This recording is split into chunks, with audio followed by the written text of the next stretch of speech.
সব থেকে আল্লাহ পাকের বড় নেয়ামত হচ্ছে আপনি সুস্থ আছেন। অসুস্থ হলে বোঝা যায় যে সুস্থ থাকার গুরুত্বটা কত বেশি। এজন্য শুকরিয়া আদায় করতে হবে আল্লাহ পাকের দরবারে সব সময়ের জন্য। আল্লাহ পাক রব্বুল আলামিন বলেন, কুনতুম খায়রা উম্মাতিন উখরিজাত লিন-নাস তা'মুরুনা বিল মারুফ ওয়া তানহাউনা আনিল মুনকার ওয়া তু'মিনুনা বিল্লাহ। আল্লাহু আকবার। সূরা আলী ইমরান 4 নম্বর পারা 3 নম্বর সূরা 12 নম্বর রুকুর 110 নম্বর আয়াতের প্রথম অংশে আছে আল্লাহ পাক বলেন, কুনতুম খায়রা উম্মাত, তোমরাই শ্রেষ্ঠ জাতি, তোমরাই শ্রেষ্ঠ উম্মত। মানব জাতির কল্যাণের জন্য তোমাদের আবির্ভাব হয়েছে। তোমরা সৎ কাজের আদেশ দান করো আর অন্যায় কাজ থেকে নিষেধ করো। এ কথা কার? আল্লাহ পাকের। আল্লাহ পাক বলছেন মানব জাতির কল্যাণের জন্য তোমাদেরকে পাঠানো হয়েছে।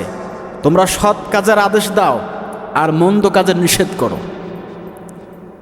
ওয়া তু'মিনুনা বিল্লাহ, যদি তোমরা বিশ্বাসী হও, যদি তোমরা মুমিন হও, তাহলে এই কাজটা তোমাদেরকে করতে হবে।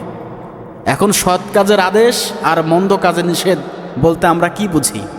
তাফসিরে মারিফুল কোরআন পড়েছি, ইবনে কাসির রাহমাতুল্লাহ আলাইহি তার তাফসির গ্রন্থের মধ্যে এ কথাটাই বলেছেন, সৎ কাজের আদেশ আর মন্দ কাজের নিষেধ তারাই করতে পারে যে যে দায়িত্বে আছে, যে যে স্থানে আছে, তার সাধ্য অনুযায়ী কোনো ভালো কাজের আদেশ করবে, এটা তার দায়িত্ব।